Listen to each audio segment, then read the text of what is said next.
At the end of the day, we are all capital allocators, right? All four of us in one way or another. Maybe on the venture side, the private equity side, whatever. So we were trying to arrive at what statements hold the most value for us.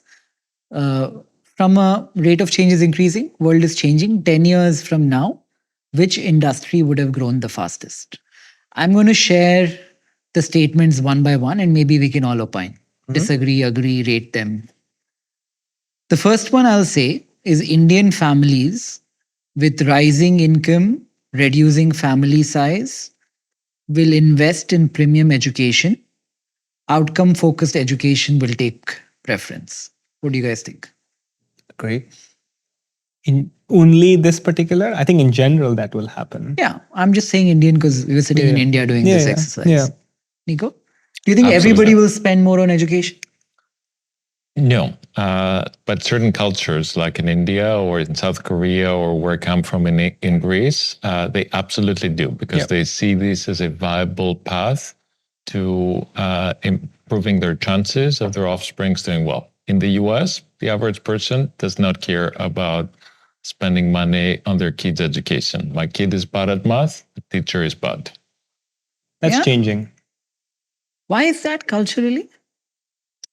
It's an immigrant nation and everybody has become successful in the recent past. So didn't they distinguish the successful from the unsuccessful also through the lens of education? Who is they? Like all the of American people. Even, you forget. When you made it to the top, often you forget. And for a lot of folks, this is not priority number one. If you're like an immigrant yourself or you're somebody affluent, you, of course, do care a lot about it. Yeah, every society in the past that has achieved pinnacle status has always shifted to arts and culture as their way to spend time, whether it's sports or something else. And in America, it's a very sports-oriented culture more than it is an education-oriented culture, like you said. I don't know too many, Can I ask you guys to give it a rating, 1 to 10? This one? Yeah. The Indian education household. 8 or 9. Okay. Same? I'm like a 10 for like, you come from like a country that's on the up and up. Yeah. Okay. Nikunj? Outcome-focused education, I think it'll be it is the future. Number? 9. Okay. Secondary markets for private companies will become a big thing. 10. Again, these are moments in time, right? Because there are moments when regulators and the incentives are aligning for public markets to be open and to welcome companies at a much earlier stage. There are other moments that this is not the case. So at the moment, we're living during a time where a lot of the value is captured by private investors on the way up. Like you now see quite a few companies that are worth $100 billion plus. Whereas back in the day, this was not the case. Like when Facebook went public and was valued on day one over $100 billion, I think they were the first ones ever, to do that in 2012. And could you also argue that tomorrow a lot more really large companies will want to avoid or circumvent taking retail money because they'll have to be over-regulated if they do? If indeed, they have to be over-regulated and they have a choice because they can get funding from other places, they might avoid. But if we bring down the regulatory constraints or capital from other sources becomes more scarce, this could be an option. For me, somebody who lives in the US, it's actually sad that the retail investor, the pension funds, the low fees ETFs cannot have access to some of this wealth, sooner rather than later. It's sad, 100%, but I don't think it's changing anytime soon, right? At the moment, it looks like it's not going to change anytime soon, yes. Yeah, it's like 8 or 9. There's access. I think if you think about like imbalance in the future or disparity, like access becomes the primary thing that only a few people have, and that's the sad aspect. And access will be gate kept. Access will be gate kept. And I think that's That's the sad aspect. But do I see it changing anytime soon? No. The You guys- incentives are just not aligned. Do you guys want to rate the statement, Nico? Secondary markets, marketplaces Like, they're going to be strong forever. for the next 10 years. Yeah, I think it's a 5. Yeah. 5? Yeah. TD? I'd say 10. I don't 10? see it. I don't see it changing. Nikunj? Split the middle, take 7. I think I don't. I think 7.5? it'll change. I think it'll change in the end, start of next decade. The world will be older and sicker. Wellness, hospitalization, longevity, great sectors to be in. I think they're two different statements, in my opinion. Explain. I don't think you. I don't believe the world will be older and sicker. Why not? I mean, we're constantly improving. I think first, I believe, like as kind of Didi mentioned, like biotech is the application area where I do believe us discovering new things will be the most. Like literally, one sector where we'll discover the most things where AI will be useful. It's biotech, and I think that will help transform most of the common diseases why we die. I mean, Ozempic is already doing with obesity, which is a huge factor. So I do think we'll live longer and like healthier. But I do think that will take investment. Longer and that is agreed. World will be older. If we No. live longer, world will be older. Yeah, so that's right. So Sicker? older, no, and not sicker. Yeah, and then average, like if you think about median happiness years, let's put it like in a like philosophical way. No, I'm more thinking how many people are sick at one point of time because money can be made by treating them. How I mean, many people? do you want to answer? Go for I it. can- Yeah. I was going to be pretty strong on this one. I mean, just again, this is a side effect of birth rate decline. So as birth rates decline, the demographic imbalance will switch to having more older people. I think Nikunj, you're right. I mean, you have to debate the baseline of what sicker means. Yes, but yeah, you yeah. know, That's what I was thinking too. generally, if you're talking about the world being sicker because there are more older people and older people are generally sicker, yeah, I mean that is factual. Also, we've just come out of COVID. After many, many decades, we had something like that. Maybe That's there'll true. be more. Perhaps, but even without that, I would say the world is older people get sicker, people will be older, therefore people will be sicker. And then longevity, wellness, and all of that. Very important stuff. Also, because of how connected we are right now, when something transmissible comes about next, we'll all get it much faster than we did historically. That's why I say sicker. Like I was sitting with somebody from Moderna last week and they were saying we got really close with bird flu, but the world has gotten to a point where if I have something which is moderately infectious, the odds of the last person in the world not catching it are low today. But I think we'll be able to come up with an antidote faster and distribute it faster also. I think that's the corollary that I don't think we get. Like COVID would have been much worse without mRNA, a lot of these things that didn't exist like 10, 15 years ago. And I think that pace is only going to accelerate. So that's what I was trying to like understand. I think the acceleration of us making things better. Yeah. Let me put it more specifically. I think the ambiguity goes away. In 2035, I'm reviewing the portfolio that is being invested in today. Will the business of treating sick people have done well by then? I think we're rating that. I mean, in the US, it's already what 19% of US GDP goes in healthcare. So That number will go up? 100%. Yeah, that. Yeah. The number will go up. Does it mean it's a good business? Yes, exactly. TBD. Because like if you are like in healthcare services or you run hospital stuff, most of them are not great businesses. However, if you find ways to bend the cost curve, oh my God, amazing. All the trends are on your side. I suspect there are better businesses outside of the US because the US has a problem which is very unique to itself. Right. That's right. Like the multiples of hospital companies in India are like 100 times raw. Especially if you've been able to build a brand around it. Do you like to rate this, Nico? Older, sicker world? I think older, yes. Seeker, it's a definition thing, but is this market going to become much bigger between now and 2035? Yes, it's like a 9, 9. Nikunj? Yeah, 8. Senior living. This is something we invested in, funnily enough, Me and Hemant did this deal together. We did a couple in senior living. Were you part of that? I'm aware of it, but I was not part of it. No. Yeah. Yeah. Thoughts? The world will be older, senior living, affluent senior living. Well, some of the fastest growing cities in the US are the villages in Florida. Mhm. So if there's something to be said, about that model expanding to other countries, I think, this one has like very awesome long-term, prospects. And especially in the developing world, as like people become more affluent, their kids are fewer. They don't live with them, but they move for economic opportunity in other parts of the country or other parts of the world. You need, as you age, to be close to other elderly people and or individuals who are going to be able to help you. This particular deal we did together is a company called Primus.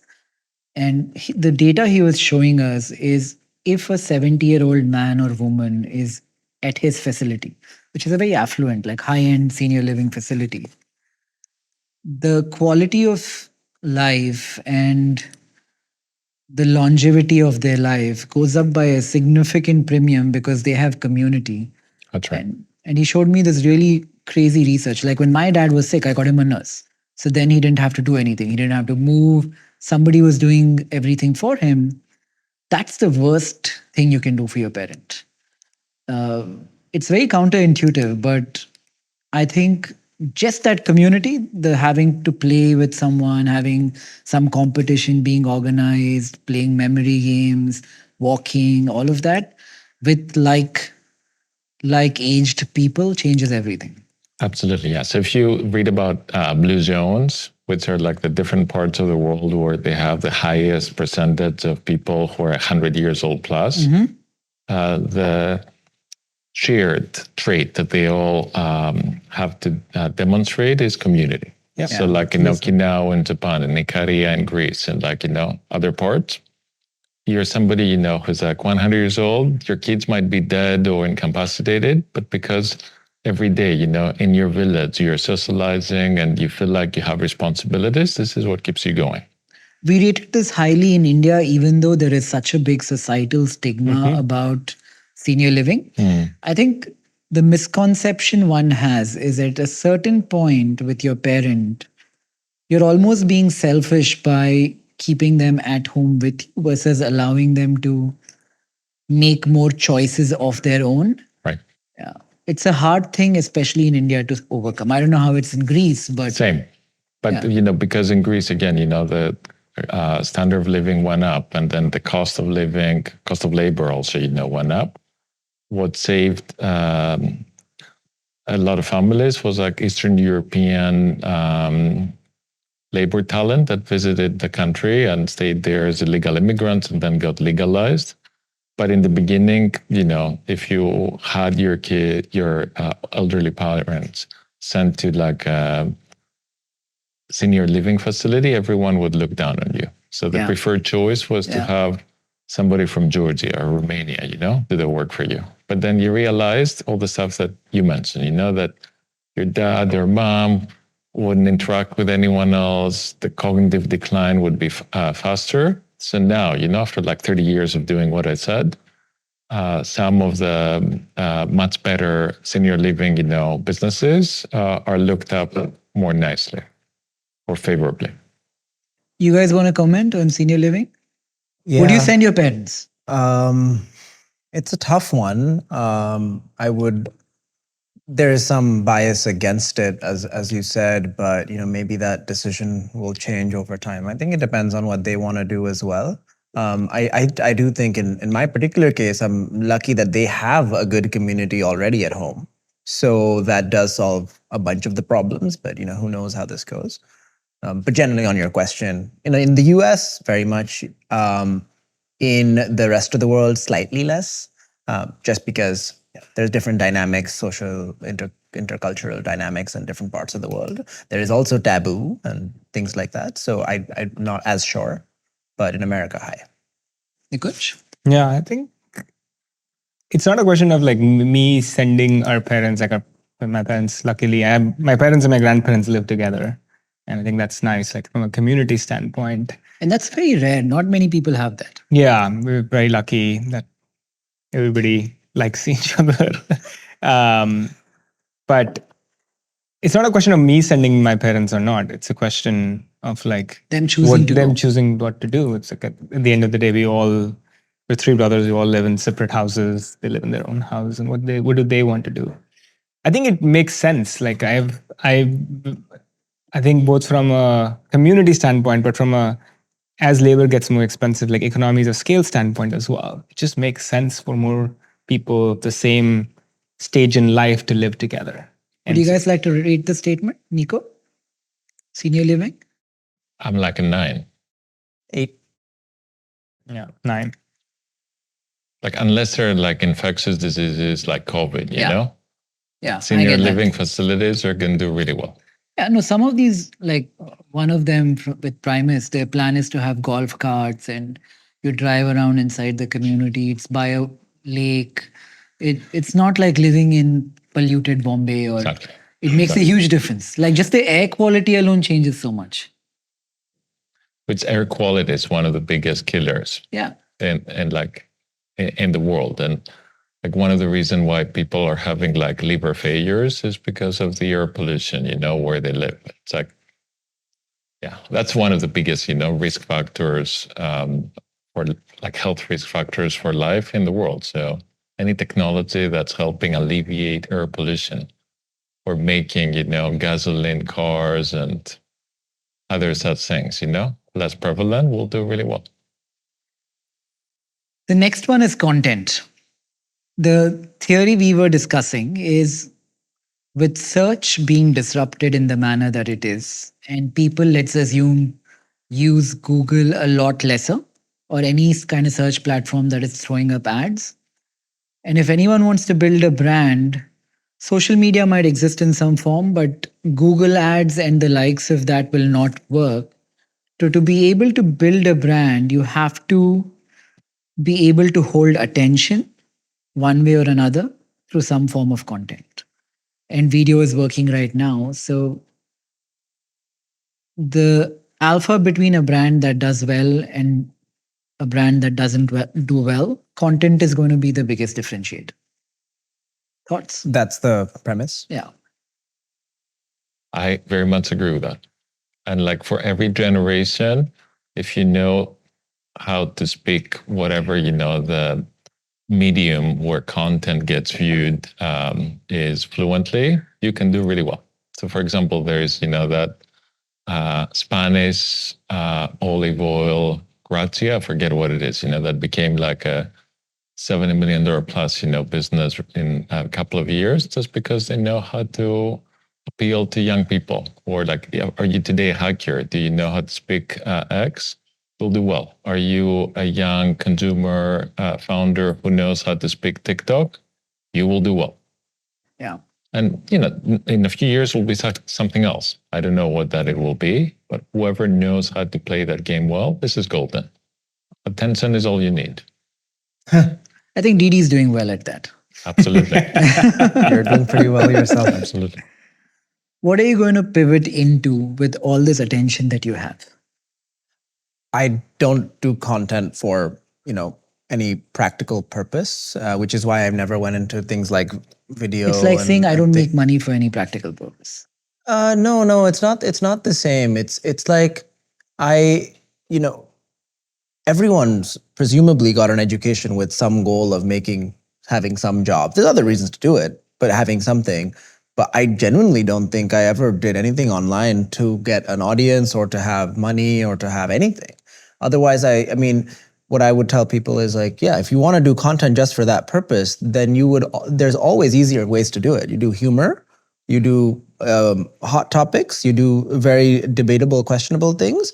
And I mean, some would argue I have done some of that, but not much. I think that kind of content gives you a different kind of attention. The kind of content you're creating gives you trust, relevance in a very trust. When I first started, one of my first kinds of things I would post about is just immigration. And the only reason I would do it is because I found myself telling all my friends the same thing over and over again. So I'm like, let me just write it down and then you can go read that.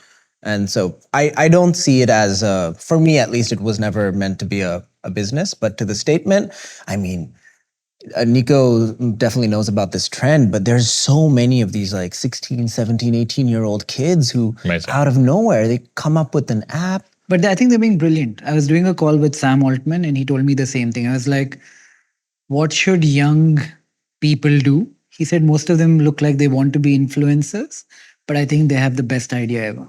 Being influencers was the best idea ever? By creating content, because you're capturing attention. And if the attention can age, I don't mean tenure in the sense of it becomes old, but as you grow older, if your viewers grow with you in age as well, you keep their attention for a long time. Like look at Taylor Swift. It's insane, right? Imagine. She could soon be the richest person in the world. I wouldn't be surprised. But then what I was going to say on the app one was it's not even them trying to be influencers. It's them actually figuring out how to do their own marketing strategy at a almost nothing cost, right? What they will do is they'll pay off other people to make on Discord to make TikTok videos and then have like some commission based agreement. And then these apps are making millions and millions of dollars of money, of revenue, and they're sitting at home in their parents' garage going like, okay, well, I made all this money and I spent nothing. So I think it's not them being influencers, it's them figuring out how to tap in to the ecosystem to get distribution for the thing that they've built. Because what they identify, at least the examples I'm talking about, what they identified is all of these apps look the same. The only thing that matters is distribution. So let me go to the app store, figure out all the apps that are basically commodity, make my own, and then figure out distribution. That's my money. Storytelling matters, right? Storytelling matters. Like we're all suckers for amazing stories. So whoever knows how to tell a story in a very compelling way and get a lot of attention for it because they speak the language of wherever stories get shared at that moment in time, this is super powerful. I'll take the other side. I think in the last 3 years, there's been almost too much attention on attention. While I agree content helps you grab attention and attention spans are declining, I think there's too much empty calories. Like I meet same audience. I think and the we only look at thing it more from the lens of, let's say Nikunj tomorrow is starting a chocolate brand or a t-shirt brand or any kind. Most of an economy is consumption, right? 60-70% of money spent in the US is on QSR restaurants. Say you start a fast food restaurant in America. How do you find your audience if not for content? So my push there is like there's two legs to a stool. There's too much attention on attention. Just like, can you get people in the door? But what is your way? Let's say Nikunj tomorrow starts selling some version of McDonald's. The best way is to have the best product. It's like even then, how are you discovered? Like how traditionally everything has been discovered, which is word of mouth. Like I think there is still power in that. Like, I'll give you a good example. Like, Swati's restaurant in Ahmedabad. It's in Bombay as well. Swati Snacks, yeah. Same food. I go there every year and eat. It's always full. And they've spent $0 in marketing forever. Even in today's day and age where there's a million restaurants, that restaurant is full every day by 5:30 p.m. or 9 p.m. And because the product is still phenomenal. But what are the odds of that? For every Swati that succeeded, how many did not? I think that's why I said there's two legs to a stool. I think there's far too much attention on attention, especially in today's economy. Everybody wants the Twitter viral launch video, but the product sucks. And I don't think that lasts. Like you look at the churn numbers, right? I mean, the product has to be good regardless. No, but that is changed. Nowadays, there's so much attention on attention that people are discounting building a good product. Where they kind of Didi said, in a white labeled world where you just have to build an okay product and this distribution matters, I think that will peter out in the long run. Won't the quality with increased productivity by virtue of AI, won't the quality of a product get democratized to a large extent? I don't know. I think it's the 10% problem. The last mile problem will forever be there. This is why Jiro still builds the same sushi 80 years later and kind of continues to do it. I think I do believe this is why I'm thinking the opposite. I think there's too much attention on attention. I do think you need eyeballs, right? Like nobody comes to the restaurant and what's the point of building a restaurant? But I think the product needs to be phenomenal in this AI age. Otherwise, it's just slop. Like that's what happens. Like, when TikTok trend goes viral, 20 people copy it and 20 people copy the same app. There is no differentiation. And then you build a little bit of value. But the only compounding value is retention. Can you build a retentive product where people come back, and that only comes with quality? Think of some products that come to mind that have done really well at mass scale today. What do you buy often that you think is a spectacular product from a differentiation lens? Digital, physical, like Apple? You buy iPhones, yeah. yes, yeah. Is that because of the product, or is Yeah. that because of It's the compounding attention? advantages, right? Like there's no attention. What does Apple spend money on? No, they spend money on ads. and other Comparatively, stuff. compared to their gross margin profile, their marketing spend is very low.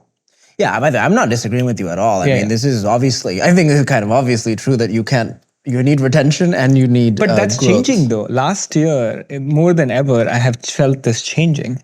Where That you think people don't focus on yeah, like retentive they look products? at Mr. Beast Feastables. The only reason it sells is because attention. But the product, I've had it. It's horrible. Horrible for the kids. It's horrible for like. Why did you try it? Why? Because I was just curious. Yeah.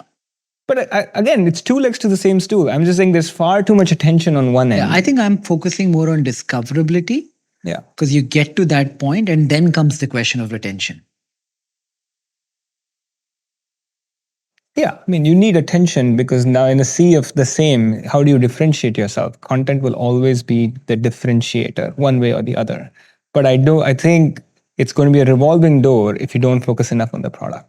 The pendulum is swung on the other side, is what I'm trying to argue, where I think it can go back to like, we need both, can't have one or the other. I'm looking at the last 5-year bucket as the bucket of performance marketing, where you gave Google money to show your product in different places and you paid for the number of clicks. Yeah. And I'm looking at what is the next transition from that.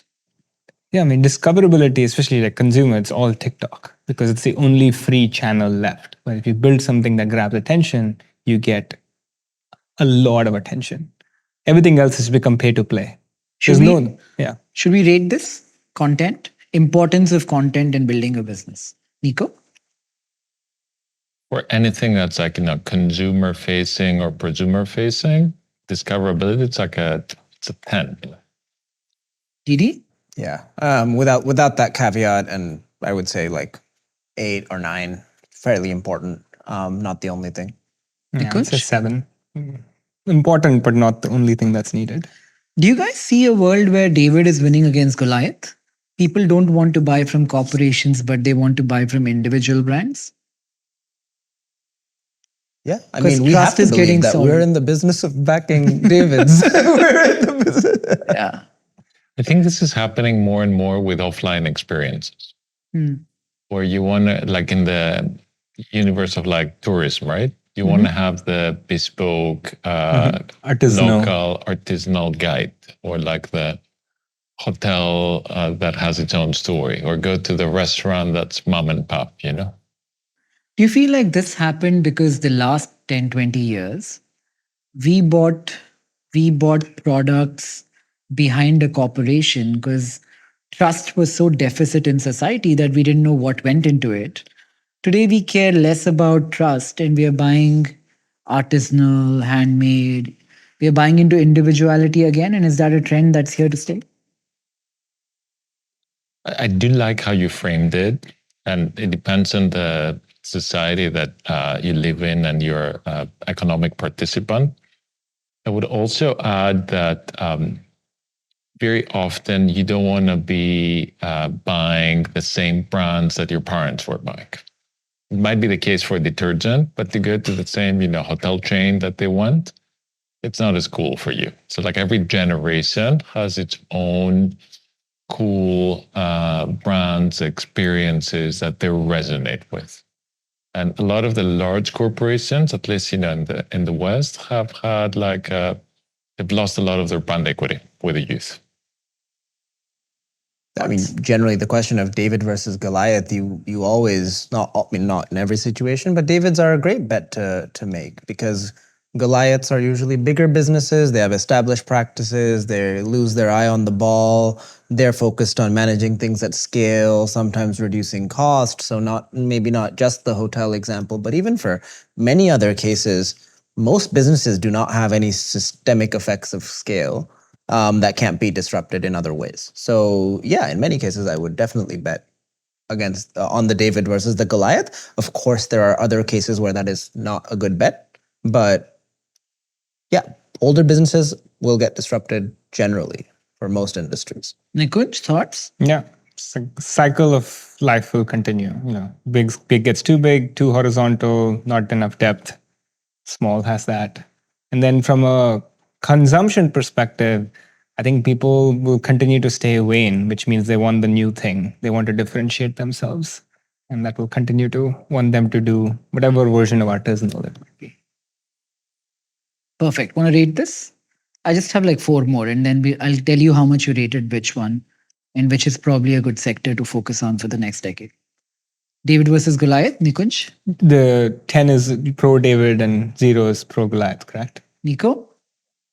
I'm like an 8. I would say a 7 because there are some places where scale definitely matters, but in many cases they don't. One good example is in tech, where you see something like 6, 7 companies that created the bulk of the market cap, if that's a way to measure it, over everyone else the last 30 years. So I had this thesis 2 years ago that by virtue of cost per mile or kilometer, most vehicles will become EV or hydrogen focused in a very short period of time. So I spent 2 years investing in everything from electric scooters, electric buses, trucks, even a flying electric taxi company. When I look back at it now, a lot of these bets did play off, but the adoption to EV seems to be slowing down, and subsidies are being taken away not just in the US, but also in countries like India and other places. What do you think is the future there for 2035? Adoption of electric vehicles and hydrogen versus IC? I think it's for somebody to buy a vehicle, and let's pick a neutral country, right? That's not the US, it's not China, but one in Latin America or like a smaller, country in Europe. The consideration, would be what is the cost? How often, would I need to maintain it? What's the cost of ownership? And you actually do see that a number of the Chinese car manufacturers that make EVs that here in the US you don't see on the street are actually winning. They're far ahead. Because the price and the total cost of ownership is pretty awesome. So when I visited, different, such countries over the last year, like in Colombia or like in Portugal or like in Greece, I was seeing car make brands that I had never seen before. Then I was Googling them and they're like massive. So do I think this is a trend that will continue? Yes, I do think it's a trend that will continue. Might not be everywhere, but in a lot of countries, because people want to have a car. It's a means for them to unlock more productivity and get to work and make more money. I do think this is a trend that's not going to stop. I'll give you the number in India. If you buy a EV scooter, it costs about $2,000. If you buy a IC scooter, it costs you about $1,000. But if you ride the scooter for 40 kilometers a day, on an EV scooter, you save $500 a year. Cost of running. And much easier to maintain because the number of parts are exponentially lesser. But still, adoption is not that high. Why do you think adoption numbers have slowed as much as they have in the US? Can it just be because the Chinese are making spectacular EVs which are years ahead of them and they don't want to even compete in that market anymore? What is it? Why did the subsidies go away even? I don't think you can buy any of the Chinese EV cars here, right? No, you can't. That's the biggest issue. Yeah. If we were to truly operate like a free market, I think they would be doing really well. The same in India. Like you can't buy Chinese vehicles, but are Americans not buying American EVs because they can't buy Chinese EVs? It's just a cost I think thing. it No, it's a boils cost. on to what Nico Yeah. said. It's cost and convenience. There's TCO. not enough chargers and it costs too much. If the cheapest car was an EV, everyone would buy an EV. Do you think that'll change in the next 10 years?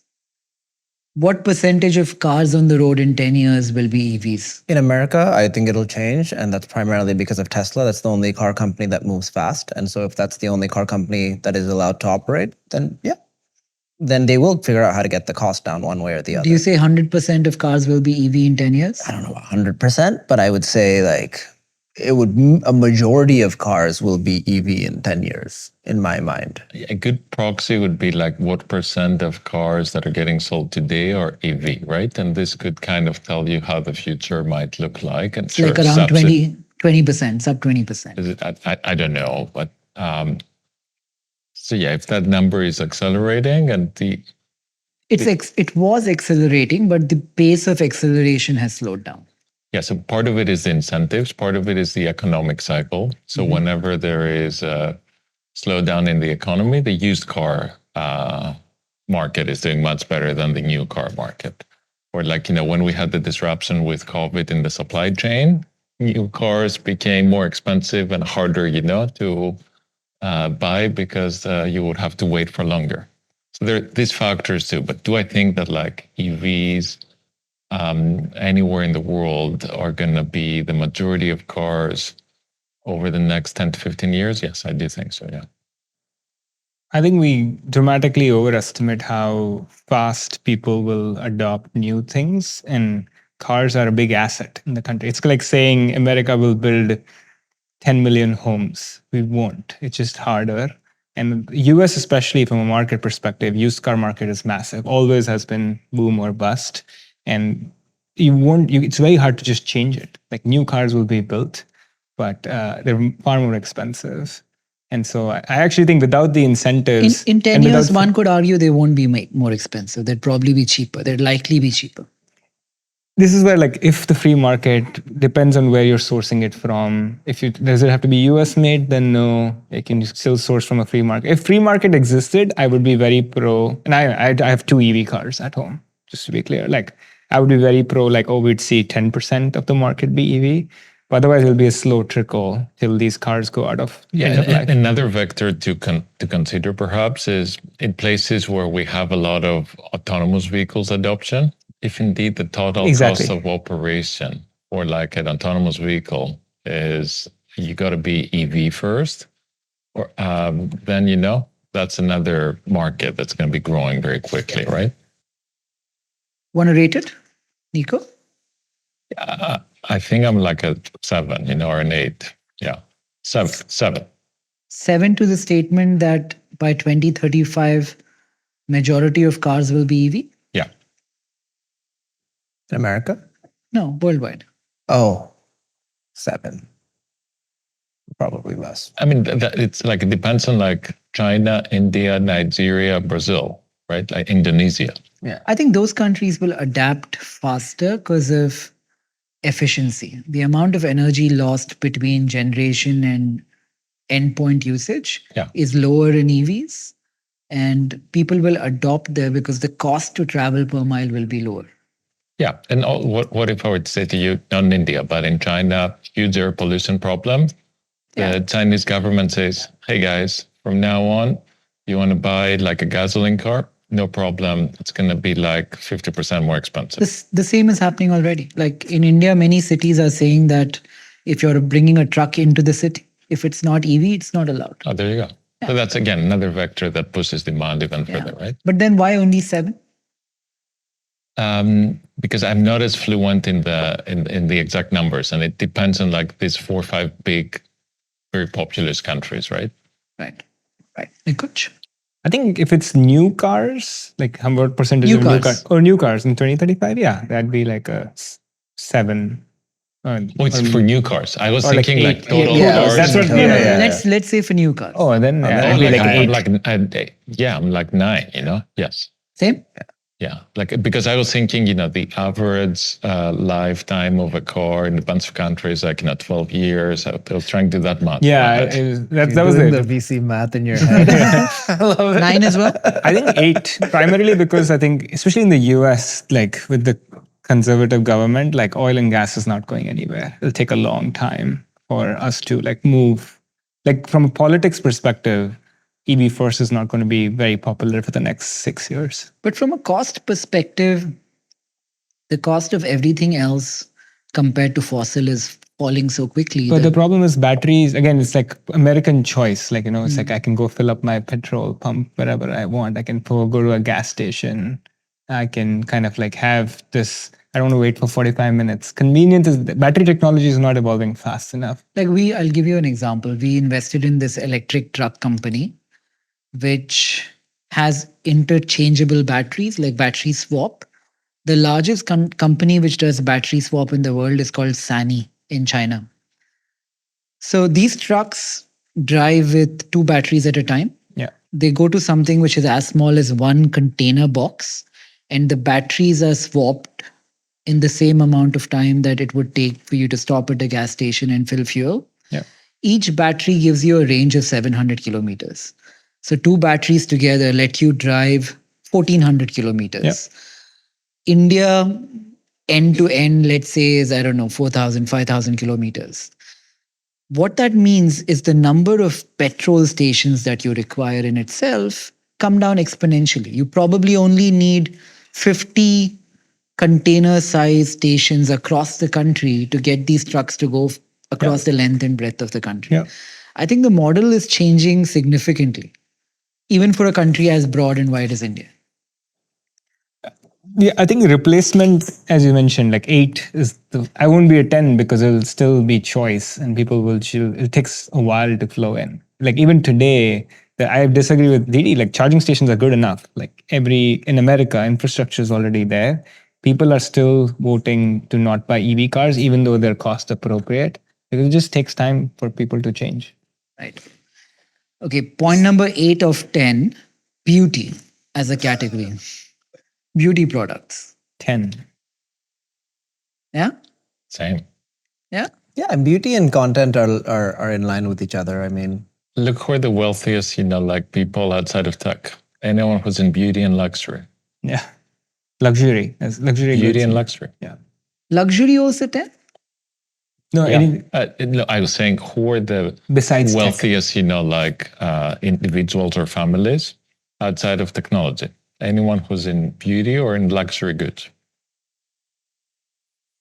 Should I just add them and make them one? Beauty, luxury? And then, like, if we want to take a glimpse into the future, we would go into South Korea, where indeed they have one of the lowest fertility rates in the world, but they're massive exporters of culture.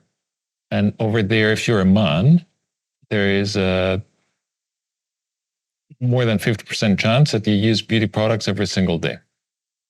Yeah. So, like, again, this guy's population, will shrink, but if everyone who's like 80 years old looks like a 50-year-old, that's a good trade for most people. and the surgeries in South Korea. We've been and they're so ideating what to affordable. build in beauty. We're trying to come up with something. Any ideas? What could work as a product category? In beauty, Yeah, now? I mean, like beauty gives you confidence, right? No, but if I want to build a brand in beauty, like we have a team which does a lot of consumer brands that we run, not just invest in. If we build for beauty, what do you think would work in today's taste cycle? Can you help me eliminate my wrinkles? Right. I would pay for that. I think Men's male beauty? beauty. Could you make Botox, 90% cheaper? I would pay for that. Right. Anti-aging. And anything Cheaper. anti-aging that's more easily to Men's. get to and cheaper, yeah. I think for men to make it more accessible and cooler with content, you could do that. Yeah. You could do that too. I have the opposite take. I think I would build like a very high-end, luxurious brand for like the top 10% of Indian males. For Indian males. We're talking about India, right? No, not necessarily. But Across yeah, the world. I'd take the opposite route, which is like I'd take hard problems like anti-aging. I'm guessing or- you fall into the top 10%. So would you buy? Yeah. what would you buy? Whatever, Would you whatever buy makes, like makeup? I think this is where like also the other aspect of it's like invisible. Like Right. what is invisible today? Is Right. there like an invisible foundation that makes Yeah. me look 5 years younger? Sure. You would. Yeah, you would do. I know nothing about beauty, but I mean, I think there's all of these things are credible. I think there is a gap in male beauty, but I think women are obviously the primary consumers of beauty products. So there's a lot you can do there. I know nothing about I it. mean, look into Ozempic, you know? Yeah. Most people take it It is beauty. every It's a beauty week product. Yeah. because they don't want to ever be on a diet. Yeah. Yeah. Like I know a lot of people like us Yeah. who are in their 30s or 40s. Everybody- They never had any, issues with their weight, but they don't want to be on a diet. They want to eat everything. They take Ozempic. It's a beauty product. Yeah. I'm But- guessing longevity and wellness you guys will rank highly as well. Yeah. Tense? Yeah, it's a question of affordability. So it would be a 9, you know? Longevity and wellness? Yeah. For you? Yeah, I think like at what price point matters, but as 9? a category, yeah, 9? I'm more of an 8. it's like anti-recession. I mean, have you guys ever taken a flight that's connecting through Istanbul and Turkey? Of course. What do you see there? A great airport. Hey. Great airport. Yeah. Isn't that freaking Yeah. insane? Yeah. Where was that industry 10 years ago? Yeah. Wasn't there. Yeah. Yeah. And now, thanks to TikTok and content, it has become like a global destination. Live events. Concerts, theaters, plays. I would even put something like a high-end restaurant is a live event. I think the nature of live events is shifting to people want to advertise that they were at a live event on their Instagram predominantly. I think that's the main purpose for most people that go to live events. Or others do it, on your behalf, and you lose your job, as the whole world learned last week. Everyone wants to go to a good Coldplay concert, But generally, I'm more neutral on live events because I do think attention capture is going to be more massive on digital, and so there is going to be a smaller set of people in my mind that want to go to live events. Yeah. Net volume, maybe not net number, but the net volume of time spent at a live event, I don't really have a strong view that it goes up. I actually don't know. Nico, what do you think? I think most live events historically have been like shit businesses to run. But in a world where the offline experiences become the scarce, in a world where we get tired of being online in front of our screens for 14 hours, there's going to be a premium. You mentioned Taylor Swift. There's a reason why she's a billionaire. Yeah, it's She's crazy. figured out how to make so much money from her super funds. And to the extent more and more Taylor Swifts exist, which I think, will be the case in the individualistic driven, society that we live in today, live offline experiences will do really well. And it could be a restaurant, what if, the Japanese, sushi chef you mentioned was more capitalist driven? Wouldn't you want to do it in front of like a massive arena, or tour the world and do it? I don't know. Scarcity matters, though. I think scarcity is never up going. a good point, yeah. Yeah, scarcity will never go away. Desirability comes from scarcity. So, Want to rate live events? Nico? I'm like, an 8. Okay. 5. Okay. yeah, I think philosophically I want more live events, but I'm with Didi. And short term, it's like a 6, like where we'll move towards live events. 6. Again, they're mostly shit businesses, but look into what happened with the World Cup for the clubs for soccer in the US. This was a brand new revenue stream out of nowhere. The winner pocketed over $100 million, dollars, Chelsea. We the Europeans, are snobs and we don't care about it. But if the numbers, go up, which is likely in the future, would you pay attention to it? Probably you would.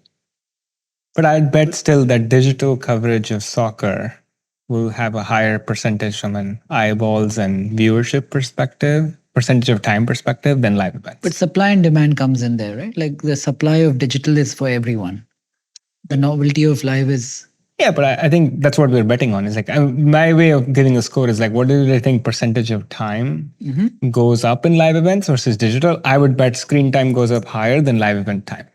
And then my thing That's fair. response to you, That's Nico, fair. would I think there's more concentration in live events, but not necessarily net volume increase. I think more people gravitate to the Correct. Coldplay concerts, the Taylor Swift concerts, the That is fair. Yeah. thing, and the Chelsea That's fair. game. But I think most events that are not places you want to be seen are not like That's that right. interesting. That's why to when most you look into people. most ticketing businesses that serve the long tail, they're really shit. Yes. They can't make money. Nobody doesn't shows work. up. People don't pay. Yeah. Okay, last one, climate tech. What is climate tech? What's the definition? Carbon capture. The thesis behind the statement is someday soon. I mean, it could be carbon credit trading.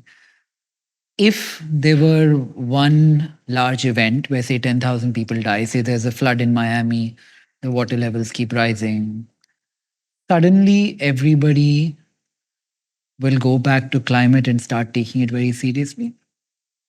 Like climate tech could even be software. Like I was at this, I'm part of this group called the Gates Pledge, where I think your colleagues, a couple of them are there. One of them is there. And there was this professor this year who was showing a model that he had built where the base case is world's temperature will rise by 1.6 degrees by 2100. And what can you tweak in this software which changes it? Is it a carbon tax? Is it lesser amount of coal? Is it more allocation to nuclear?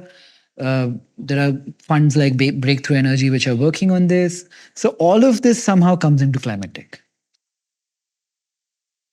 Yeah, I mean, we need to do something about it. The challenge is, that for many humans, it's hard to relate. Even if I live in Miami and there's a huge flood and I lose my home, then I might move somewhere else and I might forget about it. Or my local politician, who is responsible for coming up with subsidies or incentives, that stuff doesn't get them necessarily reelected in the next, cycle. Actually, fair point. There was a fire here in California and everyone's forgotten about it. Yes. We forget. It's really unfortunate. I mean, same applies to health stuff. Like, we had COVID and nobody remembers COVID. I think, Nico. Moderna remembers. Their stock price is down from 400 to 30 bucks. God bless this guy. I think climate tech is a overloaded term because it means so many things, and a lot of it is a bad word, especially in venture for a bunch of historical reasons. Yeah. But energy, I think, unambiguously positive, and energy is a big part of climate. So, and You mean like renewable energy? all energy. How do we get cheaper, better, more Cleaner. sustainable energy? Yes. So everything from nuclear to solar to geothermal. I mean, different. Can we have fission, right? Yeah, different propensities of working. And I think that is climate tech. I mean, if we can figure out how to get energy in a hyper dense way, then we won't need to solve all these other problems. So, Yeah, geothermal fits into climate.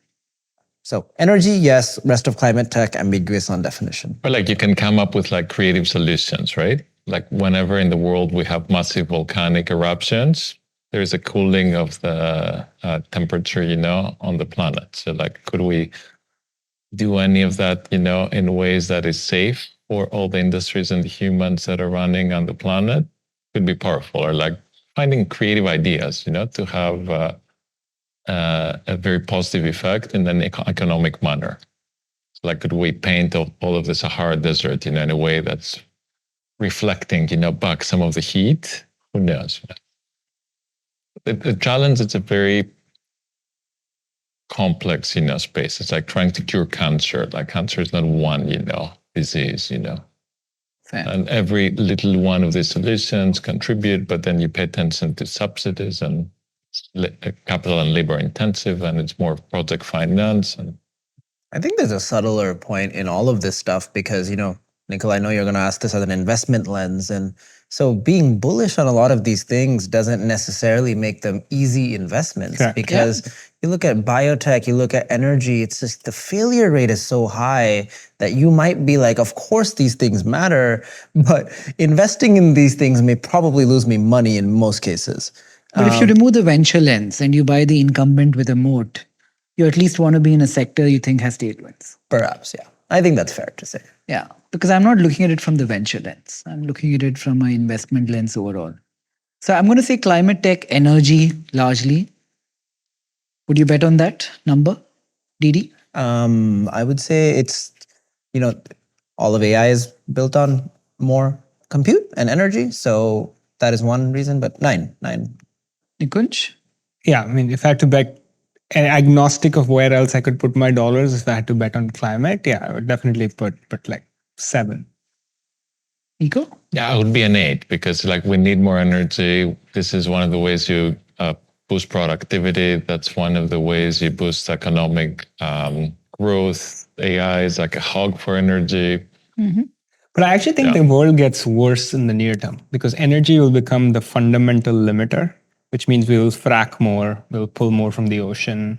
Because nuclear fission and fusion will still take time to build. You can't build solar panels fast enough.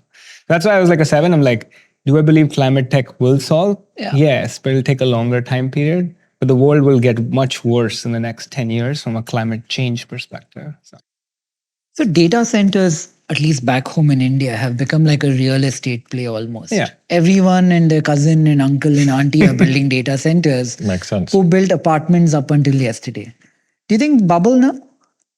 Not yet. No. Bubble if you buy into it now? Yeah. The multiples are not high. You get these companies at 16 to 20 EBITDA, depending on which geography you pick. Data center businesses. You think it's a good place to get allocation? But do you have any real estate arbitrage? Do you have any energy arbitrage? I would look into that Everyone stuff. has a different narrative. One is near a power station. One is also a real estate player, so they have real estate arbitrage. Different people have different thing. India has we mandated that financial data of Indians has to stay in India. Yep. And as much as a big chunk of data created is in India, so if they mandate that all Indian data has to be in India, it becomes I think a that's a huge very use good case. narrative that will be driving, local pockets of demand in many different countries. And then can you bet on the operator that over time will be the consolidator? Yeah. Like if you can find that awesome entrepreneur, I think it could be a good trade. I still think it's underrated. I think the amount of compute and each country. Don't you think compute will get more efficient with time? We'll need lesser space in a data center.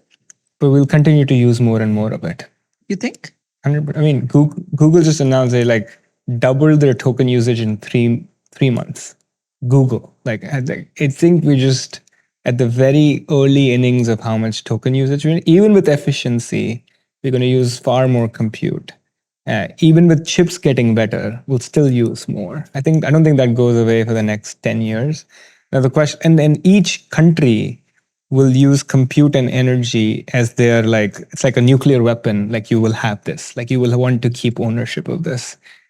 Right now, it's a big geopolitical risk where Saudis especially and other countries are holding this, whether it's chips or energy, and that becomes a strategic geopolitical asset for them. India will not want to be left behind. Rate it? Data centers are an investment? 9. Depends on the person. Today, Nico? For 2035.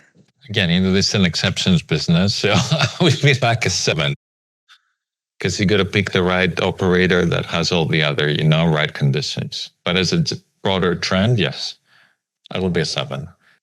I'm actually lower because I think, yes, there's a need for compute, but to Nico's point, there's so much that goes into running a data center. Do you have the skills? How often do you have to renew the hardware? What are the hardware you're putting into that? How much does that cost? How much are you selling it for? There's a lot of things that go into the business of data centers. So yes, will data centers exist? And generally, yes, there'll be more and more, but some data centers are extremely bad businesses. Multiples have not been also good. Sorry, yeah. Multiples haven't been good, and there's ways to really fuck that up, right? You can buy a bunch of NVIDIA and then sell inference, and you might be making pennies on the dollar. So, it really depends. So overall, I would say 6. I'm going to ask you advice on a few companies I've been reviewing when I'm here. I had a thesis that when we all have more time at hand, when abundance comes about and productivity goes up, I wagered a guess that humans will go back to what they always intrinsically did, One big activity is speculation. So I was speaking to companies like Colshi and Polymarket. What do you think of them as investments? Forget the regulation side of it. Forget one is I US, love one it. is outside. Gambling is a good investment. Yeah. I mean, gambling will always be good as long as it's legal. So people, it's a vice. It's a vice investment. People like to speculate and make money off of it. That's You a think even no-brainer. today at the crazy multiples that they're at? Yeah, I think so. I mean, the more people come in, more of those markets become liquid. They become more investable. They become market makers. More institutional players might come on. There's a whole bunch of things that can happen around prediction markets. So I think it's a great thing. I would like it. I like I it. think you said forget regulation. Forget And regulation this because is very Colshi is regulated powerful. in the US. Polymarket is more on the blockchain, peer-to-peer betting, more international customers. I'm guessing Robinhood will soon figure out whether they're a partner or they're going to replicate what they could maybe easily replicate. There's so many moving parts when Yeah. it comes to regulation. I don't know how to put it in a box. Yes, like assuming that regulation is like sold, Yeah. for the category. Is this going to be a great category? Yes, I think it's a great category because it's entertainment. You already have evidence from several of these that the consumer eyeballs, are really there. You have like a well-driven business model for some of these that really works for other industries. The margins can be pretty awesome, depending on how much the regulators would want you, to part with them. And then the news cycle is great news for all of these businesses. Yeah. So overall, again, regulation risk aside, pretty bullish about the category. Yeah. So I mean, it's in the class of entertainment as a whole, especially with abundance, there's going to be infinite money and time. Do you bet, Nikunj? I feel like you're closeted something and you're outside. No. I play. I play poker quite frequently. So. But no, I feel like there's another version of Nikunj that he doesn't let on. I play poker. You That's my have to only deny betting. it now, don't you? Top 2% of sports bettors worldwide. I play FIFA a lot. What's your vice, Nikunj? What's my vice? Probably probably poker. It's like I spend a lot of time playing. Poker is not a vice. Come on. What Get else? creative. I don't have. You're so composed on the outside. Inside has to have something else going No, on, right? I've always been like my friends growing up always call me like a granddad. I've always been that way. I like sleep. Like this is like getting my Did you enjoy being called a granddad? Yeah, I have no problem. Not Absolutely. no problem. Did you like it? Yeah, I was like perfectly fine Why? with it. I don't know, something about like maybe I have more wisdom than the average person. That maybe the vanity side of it could be. But That's You're- such a you're very granddad young. answer. That's such a granddad answer. yeah, I don't see the vanity of wisdom. I see the vanity in many things. But the older person kind of vanity, I don't see why it appeals to a young boy. I don't know. I've never been.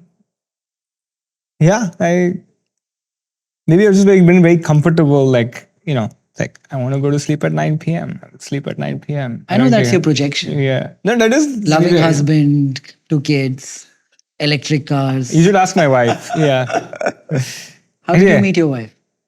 we met in high school. This is just like textbook. Fairy tale. No, but the Perfect. craziest thing about our life story is we never dated, we never lived together. I just knew her for 10 years, and then one day I asked her, "Will you marry me?" And she said, "No." And then I convinced her. 2 months later, we got engaged. More textbook. Right? Yeah. I wish I had the time to poke it. Not today, though. Not today. I wonder if you asked ChatGPT, describe me in 3 words based on everything that it I'll knows. try it now. I would love to know what it says. My phone's there. We can try it now. Yeah, I can try it right now. What model should we use? I don't know. Is O3? O3 is probably the O3? Of course. my go-to. I have O3 Pro. No, based on everything That might take a while. about me. Oh my God, Describe me. we're going to burn a few trees in the rainforest, Just to know. just to know. Too much energy. I'm All actually right. super curious now. All right. He it's probably working. watches what he says to ChatGPT as well. No. I actually have never used the. Because that's somebody else keeping your data for you, right? I actually, ChatGPT knows me probably better than anybody else in life. Wow. Is that a good Including thing? the wife? No, it has to because I spend so much time sharing your thoughts. Everything I write, everything I talk about, everything like every thought goes through it. Wow. I'm fully bionic that way. Wow. Yeah. Yeah, I mean, same. But I'd It love says, oh, I hate the last one, but it says analytical, proactive, visionary. I don't think the last agrees, but the other two probably true. That's great. New LinkedIn beautiful. headline. Now tell Beautiful. ChatGPT, tell me the truth. Tell me the real truth. That's funny. This is the real podcast. I love Yeah. this. Assessing the real truth. Let's see. Normally, I'm like a little bit more probing. But today, we're so many people and we're talking about something I want to get out of the way. Yeah, fair enough. Superpowers: pattern spotter, relentless editor, agency amplifier. Can I write the Yeah, prompt? go for it. Please be funny. Yeah. I'm going to write speak like Jung, a therapist I really like. What are my shadow traits I don't want to take cognizance of? So Chris Pack did this thing called /Graham on Dia browser. Did you guys see this? No, what is it? It's basically psychoanalyzes you. Slash what? It's called /Graham based on Okay. Graham Duncan, Oh, okay, who's okay, like who did this basically prompt. It's a very good prompt. It goes through your Twitter and just like psychoanalyzes you. I posted mine online, so you can see it, what it said about me. And so everything I thought through, everything. Yeah. Yeah, what did it say? You could It's also reflecting right now. you could also ask if he's a gambler. You can ask him. My biggest vice is poker. What are my biggest vices, ChatGPT? Tell me. Okay, this is getting better. Oh my, you're an expert prompter. I love it. I love it. What does it say? The tyrant of efficiency. It's true. Wow. Counts seconds like coins and curses every idle breath. That is true. The specter of control. Fears chaos more than failure. Maybe. Yeah. The armor of intellect. A polished exterior forged from logic and data. Deflects feelings, both yours and others. The mirror of validation. Reflects only on achievement. Each milestone fades the moment it is reached, demanding the next brighter proof. The shadow of exhaustion. Invisible at first. It whimpers that stamina is limitless. Ignore it long enough and it steps forward as burnout. Better. Deep. But not that different. from What you Undeniable. said, I mean. Yeah. Better. Like a little bit less filtered. Yeah. I wrote a post called I'm Not Good Enough that talks about every failure I've had in life. So This is where humans are better than AI. We're vulnerable. Yeah. You can use it, for advantage. Okay, let's rate speculation. Like polymarket, Yeah, polymarket, call call sheet. sheet, all of that stuff. Yeah, I mean, without regulation, I'm a 10. Okay. I'm a 9, without regulation. Okay. 9, especially if you could include, it's like part of entertainment for me. So. Nice. Okay, so when we spoke about how the world will change, okay, let me first summarize what got the highest marks.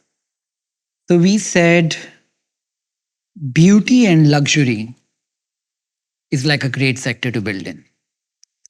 30 out of 30.